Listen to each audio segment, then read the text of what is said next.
بسم اللہ الرحمن الرحیم الحمد للہ رب العالمین والصلاة والسلام علی خاتم النبیین اما بعد فاعوذ باللہ من الشیطان الرجیم بسم اللہ الرحمن الرحیم الصلاة والسلام علیک یا رسول اللہ وعلی آلک وصحبک یا حبیب اللہ الصلاة والسلام علیک یا نبی اللہ وعلی آلک واصحابک یا نور اللہ نویت سنت الاعتکاف، میں نے سنت اعتکاف کی نیت کی۔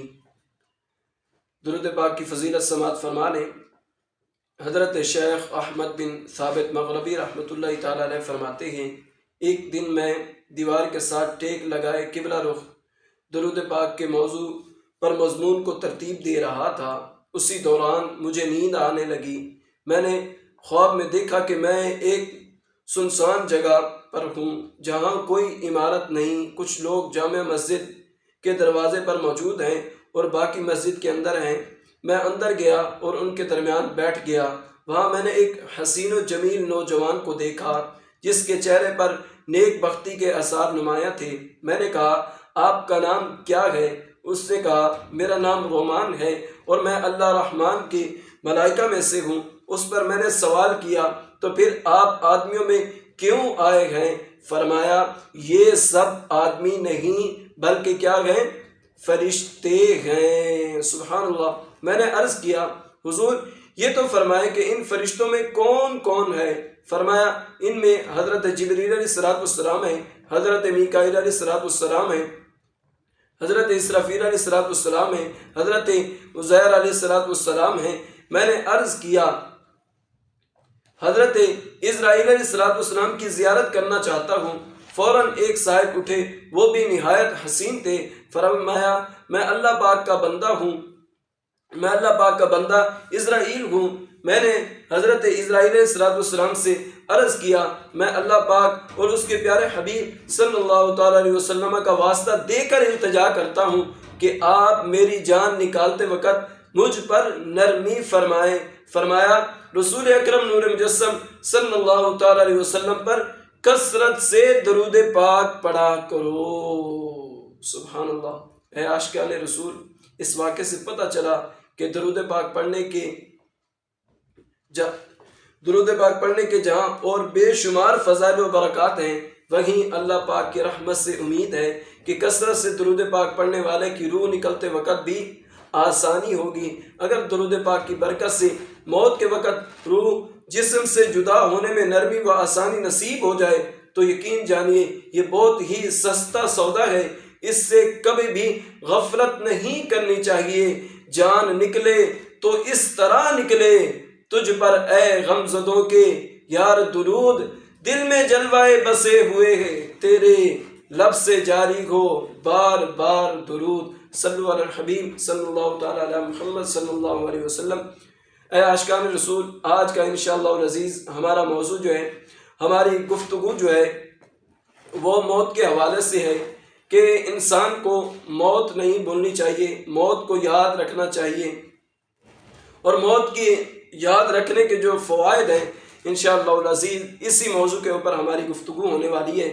اس سے پہلے ایک حدیث مبارکہ سماعت فرما لیں، نیت کے حوالہ سے ہے۔ حدیث پاک میں ہے، انما الاعمال بالنیات، اعمال کا دار و مدار کس پر ہے؟ نیتوں پر ہے۔ اور ایک دوسری حدیث مبارکہ ہے، نیت المؤمن خیر من عملہ، نیت المؤمن خیر من عملہ، مومن کو جو نیت ہے وہ اس کے عمل سے کیا ہے؟ بہتر ہے۔ تو جتنی زیادہ اچھی نیتیں ہوں گی اتنا ثواب آپ لوگوں کو زیادہ ملے گا۔ تو میں یہ جو درس آپ لوگوں کے سامنے دینے لگا ہوں، واعظ کرنے لگا ہوں، گفتگو کرنے لگا ہوں، صرف اور صرف رضائے الہی کے لیے دینے لگا ہوں، اور علم دین سیکھنے اور سکھانے کے لیے دے رہا ہوں، اور اسی طرح جو بھی اس سے نصیحت حاصل ہوگی اس پر میں بھی عمل کروں گا، اور میری یہ نیت ہے کہ دوسرے لوگ بھی اس سے فائدہ اٹھائیں گے، ان کو بھی نصیحت حاصل ہو۔ یہ صرف اور صرف اللہ اور اس کے رسول کی رضا کے لیے اور کسی مقصد کے لیے نہیں ہے، صرف اور صرف اللہ اور اس کے رسول کی رضا کے لیے۔ موت کی یاد دلانے والے چند واقعات جو میں آپ کے سامنے پیش کرتا ہوں، تو امید کرتا ہوں کہ آپ کو یہ میری گفتگو سننے کے بعد موت انشاءاللہ یاد آئے گی، اور جب بھی آپ کوئی ایسا کام کرنے لگیں گے جو گناہ والا ہے، جب آپ کو موت یاد آئے گی تو میری طرف سے جو کوشش ہے کہ اللہ آپ کو اس سے بچا لے گا۔ جب آپ کو موت کی یاد آئے گی کہ آپ لوگوں نے مرنا ہے تو ہو سکتا ہے آپ برے کاموں سے چھٹکارا حاصل کر لیں، نیک بندے بن جائیں، اللہ کے برگزیدہ بندے بن جائیں، اور آپ کا شمار میں دعا کرتا ہوں کہ ان لوگوں میں ہو جو رب کے بڑے محبوب ہوتے ہیں، رب کے بڑے پسندیدہ ہوتے ہیں۔ جب ہاتھ اٹھاتے ہیں تو بارش برستی ہے، جب ہاتھ اٹھاتے ہیں تو یتیموں، غریبوں، مسکینوں کو کھانا ملتا ہے۔ ایسے لوگوں میں اللہ آپ کا شمار فرما دے۔ آئیے ایک واقعہ آپ کے سامنے پیش کرتا ہوں۔ ولی کامل حضرت خواجہ بختیار کاکی رحمۃ اللہ تعالیٰ علیہ فرماتے ہیں، پیر شریف کا دن تھا، میں اپنے پیر کامل حضور خواجہ معین الدین چشتی اجمیری رحمۃ اللہ تعالیٰ علیہ کی خدمت میں حاضر ہوا۔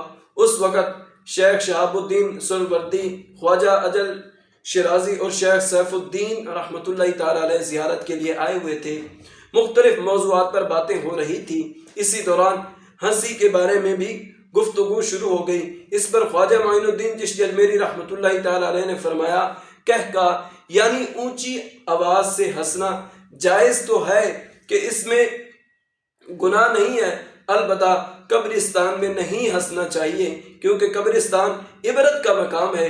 منقول ہے جب کوئی شخص قبرستان کے قریب سے گزرتا ہے تو مردے کہتے ہیں، اے غافل، اگر تجھے معلوم ہو جائے کہ تجھے کیا کچھ پیش آنا ہے تو خوف کے سبب تیرے جسم کا گوشت پوست جھڑ جائے۔ اللہ اکبر، پوست جھڑ جائے۔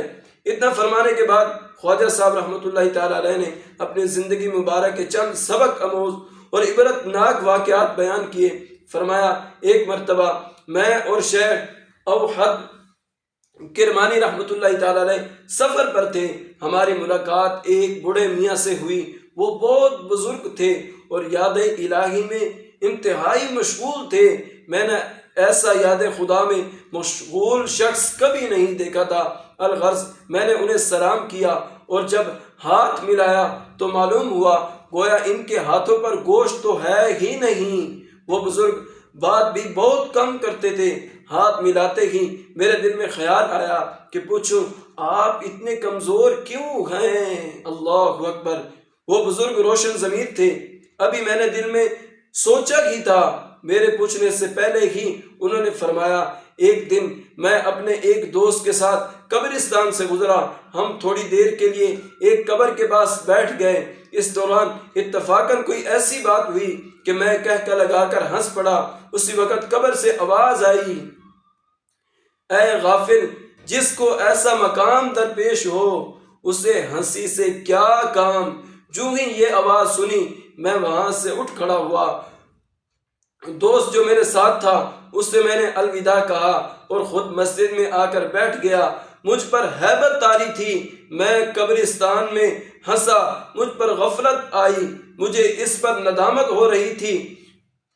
وہ دن تھا اور آج کا دن ہے، 40 سال ہو گئے ہیں، میں نے اسی شرم کے مارے آج تک آسمان کی طرف نگاہ نہیں اٹھائی۔ میں شرمندہ ہوں کہ قیامت کے روز اللہ پاک کے حضور کس منہ سے جاؤں گا۔ اللہ اکبر، اللہ اکبر۔ کب گناہوں سے کنارہ میں کروں گا یا رب، نیک کب اے میرے اللہ بنوں گا یا رب، کب گناہوں کے مرض سے میں شفا پاؤں گا، کب میں بیمار مدینے کا بنوں گا یا رب۔ آپ نے دیکھا کہ ایک بزرگ رحمۃ اللہ تعالی علیہ قبر کے پاس ہنسے اور 40 سال گزر گئے۔ حضرت خواجہ معین الدین چشتی اجمیری رحمۃ اللہ تعالیٰ فرماتے ہیں 40 سال گزر گئے، اس نے آسمان کی طرف نگاہ ہی نہیں اٹھائی، اتنے شرمندہ ہوئے۔ اور آج ہم دیکھیں ہمارا عالم کیا ہے، ہم کس جگہ پر کھڑے ہوئے ہیں۔ حضرت خواجہ معین الدین چشتی اجمیری رحمۃ اللہ تعالیٰ علیہ نے مزید فرمایا، ایک مرتبہ میں اپنے پیر و مرشد خواجہ عثمان ہرونی رحمۃ اللہ تعالیٰ علیہ کے ساتھ سیوستان گیا۔ وہاں ہم شیخ صدر الدین محمد احمد سیوستانی رحمۃ اللہ تعالیٰ علیہ کے پاس پہنچے۔ آپ ایک جھونپڑی میں رہتے تھے، اللہ پاک کی یاد میں ہر وقت مشغول رہتے تھے۔ جو کوئی ان کے پاس حاضر ہوتا خالی ہاتھ نہ لوٹتا۔ شیخ احمد سیوستانی رحمۃ اللہ تعالیٰ علیہ ہر آنے والے کو فرماتے، اس درویش کے لیے سلامتی ایمان کی دعا کرو، اگر میں قبر میں اپنا ایمان سلامت لے گیا تو بڑا کام کروں گا۔ یعنی دنیا سے ایمان سلامت لے کر قبر میں اتر جانا بہت بڑا کارنامہ ہے، بلکہ یہی افضل کارنامہ ہے کہ آدمی نفس و شیطان سے اپنا ایمان بچا کر سلامت نکل جائے۔ سبحان اللہ۔ شیخ احمد سیوستانی رحمۃ اللہ تعالیٰ علیہ موت اور قبر و آخرت سے متعلق بہت فکر مند رہتے تھے۔ جب بھی ان کے سامنے موت اور قبر کا ذکر ہوتا تھا تو ان پر ہیبت طاری ہو جاتی تھی، بدن مبارک خوف سے کانپنے لگتا تھا، اور اتنا روتے کہ انہیں روتا دیکھ کر ہمیں بھی رونا آ جاتا۔ اللہ اکبر کبیرہ۔ حضرت خواجہ معین الدین چشتی اجمیری رحمۃ اللہ تعالیٰ فرماتے کہ جب ہم انہیں روتا دیکھتے تو ہمیں بھی رونا آ جاتا۔ یا اللہ ہمیں بھی ایسی آنکھیں عطا فرما کہ جب اس طرح کے بزرگان دین کے واقعات سنیں تو ہمیں بھی رونا آئے۔ پھر فرماتے گئے، اے عزیز، جس سے موت آنی ہے، ملک الموت علیہ السلام جس کے پیچھے ہیں، جس نے قیامت جیسا ہولناک دن دیکھنا ہے، اسے نیند اور ہنسی سے کیا واسطہ؟ ایسا آدمی فضولیات میں کیسے مشغول ہو سکتا ہے؟ پھر فرماتے ہیں، اے عزیز، قبروں میں لیٹے ہوئے مردے چیونٹیوں اور سانپوں کی گرفت میں ہیں، مٹی کے قید خانے میں بند ہیں۔ اگر تمہیں ان کا حال معلوم ہو جائے تو کھڑے کھڑے نمک کی طرح پگھل جاؤ۔ اے عزیز، جا کر موت کی تیاری میں لگ جاؤ، ہم سب کو ایک دن پیش آنے والا ہے، شاید ہم اپنا ایمان سلامت لے جانے میں کامیاب ہو جائیں۔ اتنا فرمانے کے بعد خواجہ حضور رحمۃ اللہ تعالیٰ علیہ پر رکت طاری ہو گئی، آپ زاروں قطار روئے۔ پھر فرمایا، اس ذات کی قسم جس کے قبضہ میں میری جان ہے، اس دن سے لے کر آج تک مجھ پر موت اور قبر کی ہیبت طاری ہے، اور میں اندر ہی اندر گھلتا جا رہا ہوں۔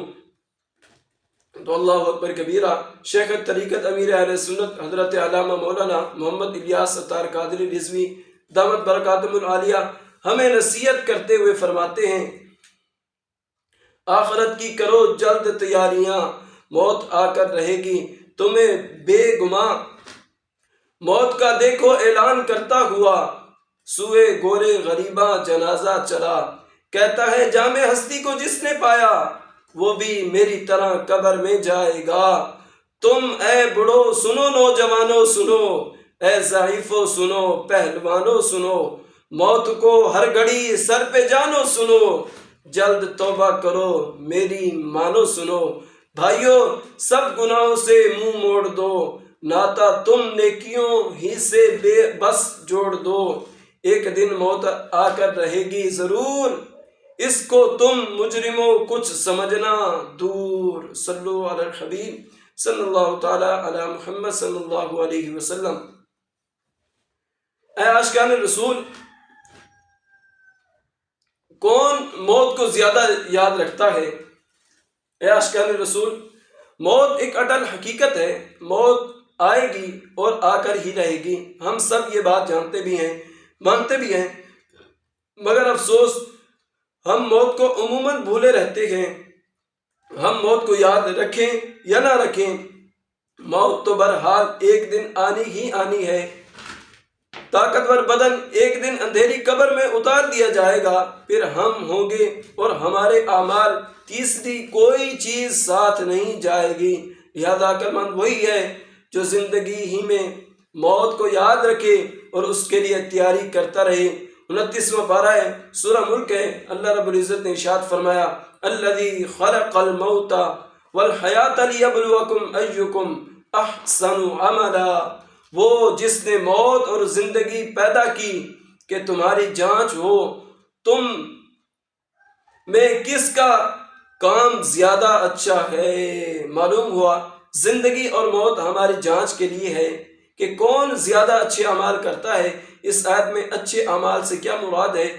اس کے متعلق ایک قول یہ ہے کہ تمہاری جانچ ہو کہ تم میں سے موت کو کون یاد رکھتا ہے اور کون موت کے لیے خوب تیاری کرتا ہے۔ سبحان اللہ، سبحان اللہ۔ آپ لوگوں نے خدا را کوشش کرنی ہے موت کو یاد رکھا کریں۔ جب انسان کو موت یاد رہتی ہے تو وہ برے کاموں سے چھٹکارا پا لیتا ہے، برے کام نہیں کرتا۔ کیوں؟ اسے پتہ ہوتا ہے کہ بھائی اگر یہ میں برا کام کروں گا تو مجھ پر عذاب ہوگا، قبر میں بھی